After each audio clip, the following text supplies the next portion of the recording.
बिहार में 8 करोड़ मतदाताओं को 1 महीने के भीतर अपने जन्म का प्रमाण पत्र देना है। देश के अलग अलग हिस्सों में वो मजदूरी के लिए जाते हैं और उनको 1 महीने के भीतर प्रमाण देना है। पता नहीं उनके पास प्रमाण है कि नहीं। उस बिहार में जहाँ पर की बाढ़ और सुखाड़ से गरीबी की ये हालत होती है कि एक झोला भी उनके पास शायद नहीं रहता है। सिर्फ पिछड़े वर्ग से होना, दलित वर्ग से होना नहीं, पिछड़े वर्ग के लिए होना और दलित वर्ग के लिए होना बहुत जरूरी है।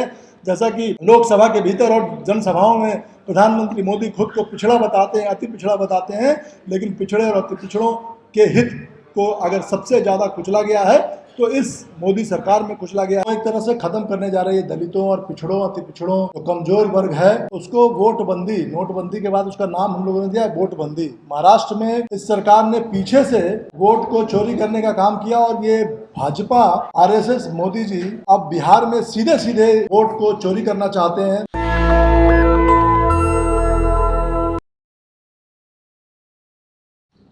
संविधान की लड़ाई हम लोग लड़ रहे हैं और संविधान में बाबा साहब अम्बेडकर ने जो सबसे बड़ा हम लोगों को अधिकार दिया है, 1 वोट 1 वैल्यू का, उसको बिहार में चुनाव आयोग के जरिए ये वर्तमान जो भारतीय जनता पार्टी और आरएसएस की सरकार है वो एक तरह से ख़त्म करने जा रही है। दलितों और पिछड़ों, अति पिछड़ों, जो कमज़ोर वर्ग है उसको वोटबंदी, नोटबंदी के बाद उसका नाम हम लोगों ने दिया है वोटबंदी। महाराष्ट्र में इस सरकार ने पीछे से वोट को चोरी करने का काम किया और ये भाजपा, आरएसएस, मोदी जी अब बिहार में सीधे सीधे वोट को चोरी करना चाहते हैं। तो मैं समझता हूं कि आप लोग जो बिहार के साथ साथ अलग अलग राज्यों से हैं वो इस बात की आवाज़ को बुलंद करें कि ये जो आरएसएस और भाजपा का जो ये चुनाव आयोग के ज़रिए वोटबंदी का जो एक तरह से अभियान है उसको हम लोग सफल होने नहीं देंगे।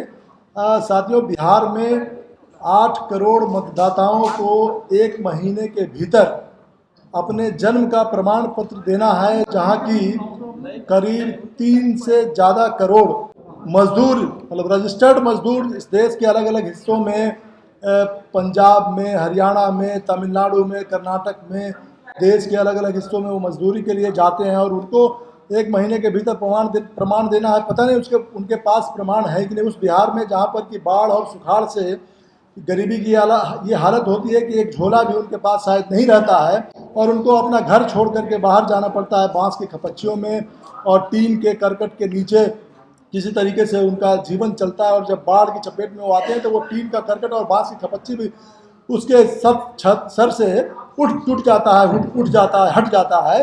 तो उसको अगर सरकार कुछ दे पाती है तो वो प्लास्टिक, काले रंग की प्लास्टिक की पन्नी होती है और उससे उसको ढक करके किसी तरह से वो सड़कों के किनारे और ऊंचे इलाकों में जाते हैं और अपना जीवन बसर करते हैं। आप समझिए कि उनके पास कहाँ से ये प्रमाण पत्र आएंगे। साथ ही साथ जो जाति जनगणना का सवाल है और यहाँ पे न्यायपालिका, कॉलेजियम और सरकारी क्षेत्र में, निजी क्षेत्रों में जो आरक्षण का सवाल है, हम सब ये जानते हैं कि 3000 साल से ज़्यादा से जाति के आधार पर भेदभाव, सामाजिक न्याय और सामाजिक अन्याय के खिलाफ ये लड़ाई हम लोगों के बीच चल रही है। और ये पिछले 11 सालों से जो हम लोगों के ऊपर हमले हैं बहुत ज़्यादा तेज हुए हैं।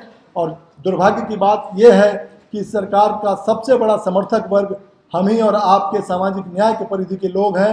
हमें उन लोगों को समझाना है, हमें उन लोगों को जागृत करना है, हमें उन लोगों को चेतना से लैस करना है। ये एक बड़ा सवाल है पब्लिक के लिए। लेकिन दुर्भाग्य की बात यह भी है कि जो हमारे सो कॉल्ड लीडर हैं, मैं बिहार से उदाहरण लेना चाहता हूँ, तथाकथित हमारे सामाजिक न्याय के झंडावरदारों में से एक नीतीश कुमार जी का नाम आता है। लेकिन दुर्भाग्य की बात यह है कि 2019 में भी मोदी सरकार को और 2024 में भी मोदी सरकार को फिर से लाने में उनका अहम योगदान है। इसलिए हमारे अपनों के जो भीतर के जो नेतृत्व करता है उनके साथ भी हमको संवाद ही नहीं केवल करना चाहिए, बल्कि उनके साथ हमें समर्थन और विरोध का खुल्लम खुल्ला जो है लड़ाई लड़नी होगी। क्योंकि सिर्फ पिछड़े वर्ग से होना, दलित वर्ग से होना नहीं, पिछड़े वर्ग के लिए होना और दलित वर्ग के लिए होना बहुत ज़रूरी है। जैसा कि लोकसभा के भीतर और जनसभाओं में प्रधानमंत्री मोदी खुद को पिछड़ा बताते हैं, अति पिछड़ा बताते हैं, लेकिन पिछड़े और अति पिछड़ों के हित को अगर सबसे ज़्यादा कुचला गया है तो इस मोदी सरकार में कुचला गया कि कांग्रेस पार्टी के नेता राहुल गांधी आज इस देश के भीतर सामाजिक न्याय की लड़ाई लड़ रहे हैं। हमें खुशी है कि पहली बार इस देश के पक्ष या विपक्ष में से एक सबसे बड़ा नेता हमारे मुद्दों को उस तरीके से लड़ रहा है जिस तरीके से हम चाहते हैं। और हमारा जो योगदान कांग्रेस पार्टी के तरफ से लोगों ने दिया है, हमें नहीं भूलना चाहिए, उसकी भी चर्चा करनी चाहिए। मंडल कमीशन की 2 सिफारिश लागू हुई। मंडल कमीशन के भीतर 40 सिफारिशें हैं, उसमें से 2 सिफारिश पहले को रिकमेंड किया बीपी सिंह जी ने, लेकिन लागू करने का काम किया कांग्रेस के पार्टी जो प्रधानमंत्री थे पीवी नरसिम्हा राव जी। और दूसरा जो शिक्षण संस्थानों में, उच्च शिक्षण संस्थानों में जो शिक्षा का क्षेत्र में जो हमें आरक्षण मिला, उसके वजह से देश और विदेश में मैं समझता हूँ कि अगर हमारे लोग पढ़ने के लिए जा रहे हैं तो वो है, तो सबसे बड़ा सवाल शिक्षा के क्षेत्र का है।